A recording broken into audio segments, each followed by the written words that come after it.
আপনাদের সাথে একটা কথা শেয়ার করি। আমি এখনো দেশে যাইনি, দেশে যাব। আমি 2019 সালে জর্ডানে আসছি। যাই হোক, আমাদের এখানে অনেক নতুন মেয়েরা আসে। আসার পরে তারা কি বলে, তারা নাকি আমাকে চিনে। তারা দেখছে আমি বাংলাদেশে মানে বিভিন্ন জায়গায় যে ভিডিও বানাইছি বা বিভিন্ন জায়গায় দেখছে। তো আমি এই জিনিসটা বুঝি না, তারা আমার এই ভিডিওতে বাংলাদেশে কোথায় দেখলো। আমি জর্ডান আসছি 2019 সালে, আমি টিকটকে আসছি 2020 সাল থেকে।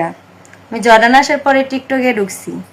তারা তো যাই হোক, একটা নতুন মেয়ে আসছে কিছুদিন আগে, সে বলতেছে আমাকে দেখছে। তো আরেকজন এসে আমার কাছে বললো সে নাকি আমাকে দেখছে বাংলাদেশ। আমি তার কাছে গেছি, যাই তাকে জিজ্ঞেস করছি, আপু তুমি আমাকে কোথায় দেখছো? সে বলে দেখছে ঢাকা। তো ঢাকা কোথায় দেখছো? কারণ আমি অনলাইনে এতদিন যাবত আমি এখনো বলিনি আমি ঢাকা কোথায় ছিলাম। অনেকেই বলে আমি চট্টগ্রাম ছিলাম, অনেকেই বলে আমি সাভার ছিলাম, কিন্তু জীবন আমি এইসব জায়গায় যাই নাই।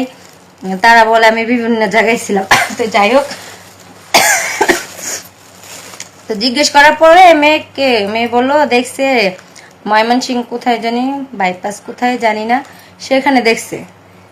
তারপরে ঢাকা দেখছে। তো মেয়েকে আমি শক্ত করে জিজ্ঞেস করলাম যে ঢাকা কোথায় দেখছো বলো, বলতে পারে না। কয় আমি দেখি নাই, আমার ভাই দেখছে। তো তোমার ভাই কোথায় দেখছে? অমুক জায়গায় ভিডিও বানাইছো, দেখছে ওখানে। তো আমি অমুক জায়গায় ভিডিও বানাইলাম। আমি এখনো বাংলাদেশে যাইনি, যাবো কিছুদিনের ভিতরে। এখনো বাংলাদেশ যাই নাই, তারা উঠাই ফেলাইছে আমাকে অমুক জায়গায় সেমুক জায়গায় দেখছে ভিডিও বানাইতে।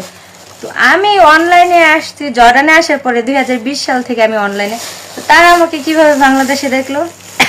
আর এখন আমি বাংলাদেশে যাব, এখন মানে মানুষ আমার সাথে যেভাবে মানে উঠে পড়ে লাগছে, এখন আমি বাংলাদেশে যাব আরো কি না কি বের করে ফেলায় আল্লাহ জানে। আর এতদিন তো ফেসবুকে আমাকে নিয়ে আজে বাজে ভিডিও ছাড়া হয়েছে বা আজে বাজে কথা বলা হয়েছে। এখন ফেসবুক ছেড়ে ঢুকছে টিকটকের ভিতরে, টিকটকে আজে বাজে ভিডিও ছাড়ে, আমাকে নিয়ে উল্টা পাল্টা রোস্টিং করে। তো কি হয়েছে, আমার কি হয়েছে? আমাকে নিয়ে রোস্টিং করে, এই করে করুক না। কারণ আমি চাই না, সবার কাছে বলতে চাই না যে আমি ভালো ভালো, আর আমার ভালো হওয়ার দরকারও নেই। যারা আমাকে জানে চিনে তারা জানে আমি কেমন। তো সবার কাছে আমি সাফাই বেড়াইতে পারবো না যে আমি ভালো, তোমরা আমাকে ভালো চোখে দেখো। কারণ যারা বোঝে তারা বুঝে যে এগুলো এডিট করা, আর যারা না বোঝে তারা বোকামির মতো আজে বাজে কথা বলবি। তো অনেক ছেলেরাও বলে আমি নাকি বেইমান, আমি বেইমানি করছি। তো তাদের উদ্দেশ্যে আমার এই কথাটা, আমি কিসে বেইমানি করলাম আর কার সাথে বেইমানি করলাম? এখন যদি তোমরা আমার আইডি বা আমার নাম দাও, তোমাদের আইডি চালু করো, আমার নাম দাও, আমার পিক দাও, এটা কি আমার আইডি হয়ে গেল? আইডি আগে যাচাই বাছাই করবা না? এখন যদি তোমার মার পিক আর মার নাম দিয়া অন্য একজনের আইডিটা চালু করে, সে কি তোমার মা হয়ে গেল?